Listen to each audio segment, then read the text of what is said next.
You're watching DD India News Hour. I'm Sakal Bhatt, and going back to the top story on India-Canada diplomatic standoff. The recent news being that India has once again slammed Canada and calling its allegations baseless. And today India cited at least 26 extradition requests pending over a decade, and again demanding a credible evidence besides other things. So are there any signs of this spat easing off? And having said that, is Prime Minister Trudeau's credibility taking a serious beating? We're going to discuss all of that. And we're very, very glad and rather honoured to have with us Ambassador Ajay Bisaria on this broadcast, former Indian High Commissioner to Canada. Ambassador Bisaria, such a pleasure talking to you, sir. Thank you for joining. And pleased to welcome Dr. Swasti Rao, Associate Fellow from IDSA. Thank you, Swasti, for joining. Ambassador Bisaria, now the way MEA once again rebuffed their claims and highlighted 26 pending extradition requests. The names were revealed again today. How do you see this panning out from here in terms of this again escalating the diplomatic tensions between the two sides? But the bottom line remains that Canada hasn't been able to provide any evidence backing their very, very serious allegations. What we've seen this week has been one of the most unprecedented and dramatic escalations in a relationship which is already troubled between India and Canada. And it was also completely unnecessary because, if you look at the relationship and you pan out, you see that this is a relationship which has a great deal of converging geopolitical interests, a strong business relationship, 3 million people of Indian heritage. So there's a lot going and a great deal of argument to strengthen this relationship. And to remove 6 top diplomats on very, very flimsy grounds and flimsy evidence which hasn't been substantiated is completely strange, unacceptable. And we haven't seen something ever matching this in recent diplomatic practice. So what I feel is that from here on, we've already escalated this. You need diplomats to resolve issues, and you get rid of them. How do you ever manage to, even address them? So I think it's a very, very tricky situation, and both sides will now have to work hard to retrieve this ground. Right, sir. Taking this thought to Swasti, now tricky for Indian side, no, but yes, tricky and precarious for Prime Minister Trudeau's political capital and credibility, which seems to be at stake given the kind of media slamming or media scrutiny he's subjected to. And at the end of the day, he is only talking about intelligence and not credible in evidence. Right. Good evening to you, Sakal, and good evening to Ambassador Bisaria. Well, I mean, I agree with what the points which were made earlier. I think right now it is about a crisis in Canada, which is about the legitimacy of their government, themselves. I mean, it's a credibility issue for Trudeau himself. I don't know if you saw the rebuttal that was posted publicly by the leader of opposition, where he has actually made a series of points, asking him to actually release the names of all the MPs that, according to Trudeau, have collaborated with the so-called foreign interference. And if you read through that message, in a few paragraphs, he actually says is that if, Mr. Trudeau has any evidence, then he should be, coming out with it.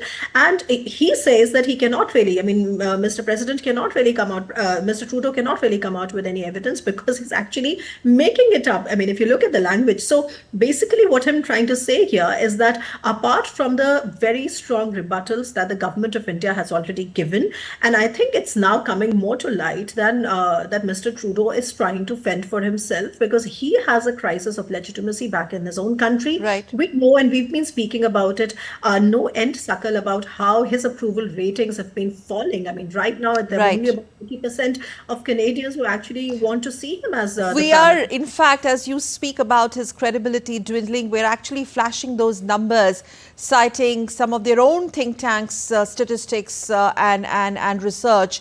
Taking this to Ambassador Bisaria, sir, now diplomatic standoff, like you just called it, unprecedented. This time with India, with the killing of the terrorist Hardeep Singh Nijjar, and the kind of questions that have been raised by not only media but the opposition there, as flagged by Swasti. Do you think somewhere down the line, Canadian authorities seems to have inadvertently admitted the presence of these radical separatist groups on their soil? I think there is little doubt that in Canada that there is a lot of space given to these extremists under the guise of freedom of speech. But what they end up doing is a lot of incitement of violence and actual acts of violence. A lot of people in Canada are deeply troubled by the kind of gangland warfare that takes place. But just a couple of points on. I would completely agree with Swasti that this is all about Canada's internal politics. Yes. The Commission of Inquiry was initially set up to look into Chinese interference in Canadian politics, which actually helped Trudeau's Liberals, and that is at least the allegation of the opposition Conservatives. And there seems to be a concerted attempt to manufacture a narrative, which is amplified in the New York Times and Washington Post, to say that this is all about India, and as if there has been some fresh evidence on India, whereas so to distract from the original narrative, which was about the Liberal government being asleep at the switch on the Chinese piece. So I think that is one part of the story. The second diplomatic gaffe, I think, is mishandling this issue completely. The Canadians, government of Trudeau should take a leaf from their southern neighbor and see the US handled a similar and parallel case. What they did was simply say that this is a serious matter, this needs to be addressed, India needs to inquire into it, and there was a security level conversation, not statements by the leader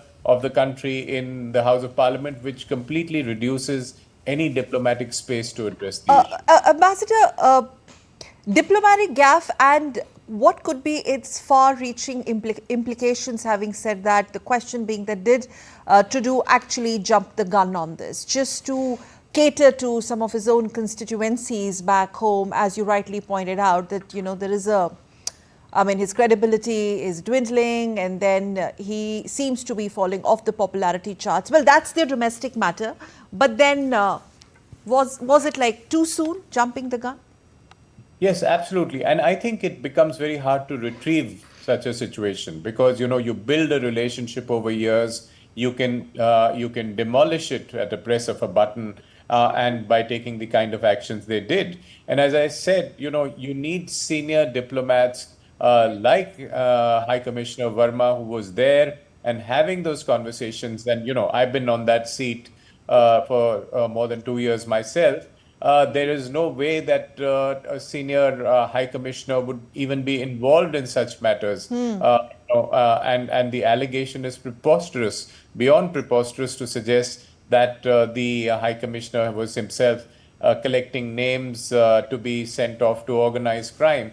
So I think this is completely ludicrous, but it is also serious because it's very hard from this point to retrieve the relationship, and hopefully better senses will prevail, and some doors will be open for diplomacy to get this off the front pages and get this off this becoming such a hot button issue right now. Right, sir.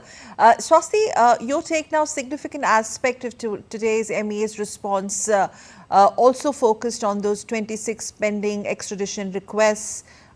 We had the spokesperson elaborating on the names, the gangs, and he said they were all submitted to the Canadian government. He highlighted that these requests are primarily aimed at the individuals linked to the Lawrence Bishnoi gang. Here, Canada needs to respond now, because this is something which has snowballed into an international headline. The others are also watching. Oh, well, yes. I mean, there are several repercussions of what is happening between India and Canada, and as has been pointed out, that it takes years to actually build convergence, and we do. And let me just kind of elaborate a little bit on the convergence issues. You see, it is not just about having this one very silly, outlandish allegation that Trudeau has made, standing in the middle of his parliament when there were obviously other diplomatic channels in which it could have been communicated. So Trudeau violating this diplomatic dignity, the red line, is very evident, and part of the reason why we have had a very different, response to the allegations made by Canada versus the kind of response we have had for the allegations initially made by the US. I think that also somewhere explains why there is this difference, because on the one hand, we were able to have a diplomatic dialogue and put together frameworks where we could lead to some sort of an outcome. And on the other, it was just about a very cheap kind of a very cheap kind of a crossing of diplomatic red line and all kinds of diplomatic dignity with a country that is a friendly country. So obviously, on the one hand, it is very serious damage. On the other, like I said, that the good news is that internally in Canada, I think a lot of people now, we are hearing so much from the Canadian journalists, from the Canadian commentators, that Canada is sick and tired of Trudeau himself, right? Okay. I mean, Okay. and they are, yeah. So that's one part. I think that's a good thing. The other thing that we have to be careful about, Sakal, is that, well, I mean, you see, part of the problem is not just Trudeau. Part of the problem is that Canada, for some reason, right, has been mollycoddling the Khalistanis, and they have been nurturing these people over a long period of time. So we should not have unrealistic expectations from the opposition coming to power and just solving everything with a magic wand. I don't think that should happen. But what can happen, for instance, is what the line the government of India has taken now, is that now India has once again given Canada a list of 26 of these people. Yes. These requests which have been sent to Canada, and the requests have been still pending. And now we hear that all these names that are now featuring there, whether it's Sandeep Sindhu, Arshdeep Gill, Goldie Brar, Rinku Bhila, I mean, whoever, all these guys, right? I mean, now we know the way, what is the reason for which, India has been sort of asking the Canadians to do something about it, and the Canadians have done nothing on it. So I think the proof of the pudding is going to be lying in eating. So we do expect that repair to the ties is really possible as long as Trudeau is there. He's taken it way too far, and I think he's a mockery of the entire system. But once Trudeau is gone, I think the next government has to really show that they wish to really take things forward, look at convergence in Indo-Pacific, look at, the bilateral trade, which has grown significantly in last few years, look at the kind of pension funds that have started investing in India, and which is also one of the success stories of China Plus One diversification, by the way, and also look at the close to 3 million people of Indian origin in Canada, and Khalistanis only make a very, very small insignificant percentage of that. So I think that is something that only time would tell. And I think from India's side, we've shown pragmatic maturity like always. And now it is for Canada to one of the newspapers article, I think it was National Post yesterday, did point out that is Prime Minister Trudeau allowing the diaspora politics, quote unquote, Ambassador Basaria, this is for you, allowing diaspora politics to influence his foreign policy. The final question to you, Ambassador Basaria. So if there are any political motivations behind Canada's failure to act on India's request, because you understand Canada much better out there, ongoing rhetoric from the Canadian government might be more than just a diplomatic spat. Does this not augur really well for Prime Minister Trudeau now? Yes, I believe that what this government has done, the Trudeau government has done, is not in Canada's national interest either, because it is not in any country's interest to have such a segment of extremists, violent people who could potentially cause a lot of harm. But more importantly, these are also people who have been given the veto in such an important relationship that Canada has. So there's a huge degree of convergence in Indo-Pacific strategy and policy and the views on China. But there is a veto, and this irritant has existed for more than 4 decades. We all know what happened in the 80s and happened through that history. But it has to be a managed irritant by any government. But if you start pandering to this small and vocal section, you know, let your own foreign policy be hijacked and to be outsourced to them, for them to have a final word on where to take the relationship with India.